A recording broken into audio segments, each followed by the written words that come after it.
Back on HQ with some breaking news. Christian McCaffrey backing up the Brinks truck. Carolina Panthers running back is about to become the highest paid running back in league history. This comes per multiple reports. McCaffrey has agreed to a 4-year extension that would pay him $16 million per season.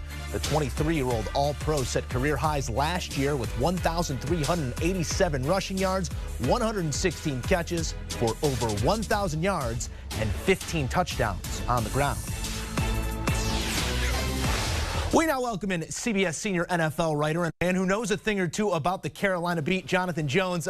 Jay Jones, when we look at this deal on each sides of the deal, it obviously makes sense for Christian McCaffrey to become the highest paid player at the position. But for the long term of the Carolina Panthers, do the numbers make sense to you here, the ones that are being reported?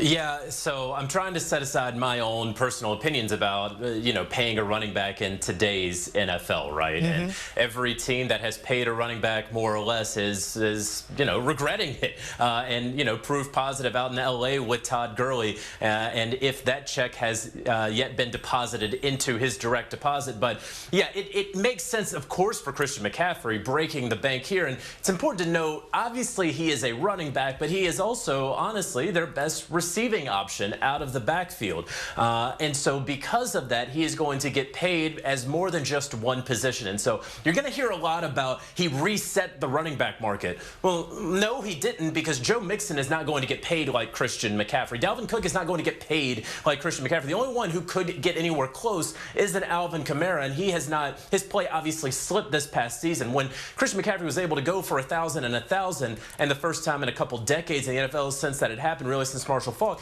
that's what got him paid like this. Now, you asked the question, is this smart for the Carolina Panthers? Again, my personal opinion, no, you don't pay running backs anymore, just because from everything that we have seen. But let's look at this Carolina Panthers offense, one that is completely unrecognizable from the team that went 15-1 just 4 or 5 seasons ago.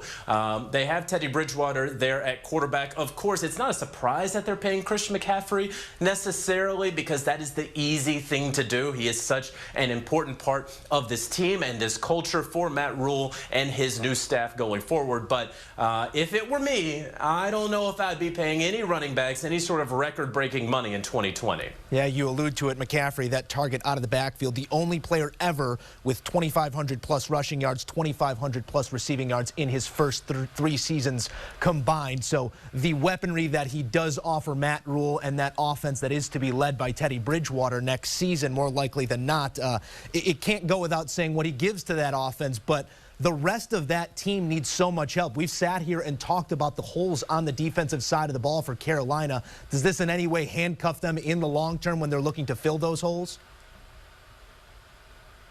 No, they still have cap space. Now, they should have probably assembled more draft picks, and this is going to be a down year for the team.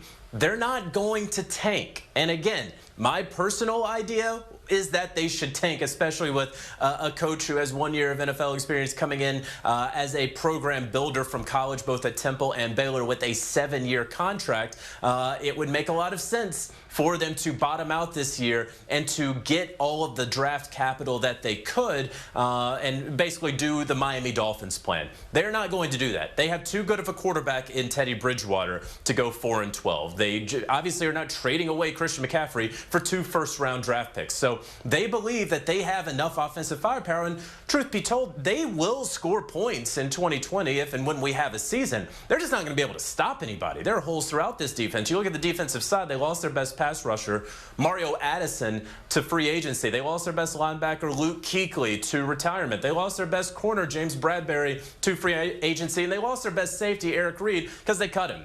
And so at every level of this defense, they have gigantic holes, and they have not done a ton to really fill those holes, and they're not going to be able to do all of that in the draft. So it's going to be very interesting to see what they do in the draft at the end of this month. But then also, again, they're not going to be able to stop anybody. It's really going to be a track meet every time you see the Carolina Panthers play in 2020. Yeah, going to need a track meet on the offensive side of the ball, obviously led by McCaffrey.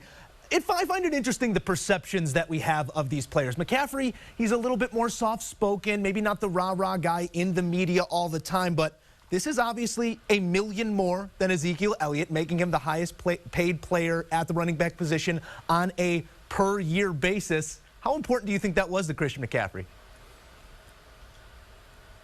I think it was very important for Christian McCaffrey. Obviously, how high he was drafted those years ago coming out of Stanford. And then as we see, again, the running back market, that it's really difficult to imagine that when you look at a David Johnson and a Todd Gurley, Zeke even fell off this past year, really ever since getting paid. All these running backs who have fallen off after getting paid, that you were going to see someone top Ezekiel Elliott. But not only did Christian McCaffrey top it by $1 just to say in name he is the highest paid running back in NFL history, but really kind of blew it out of the water with that $1 million.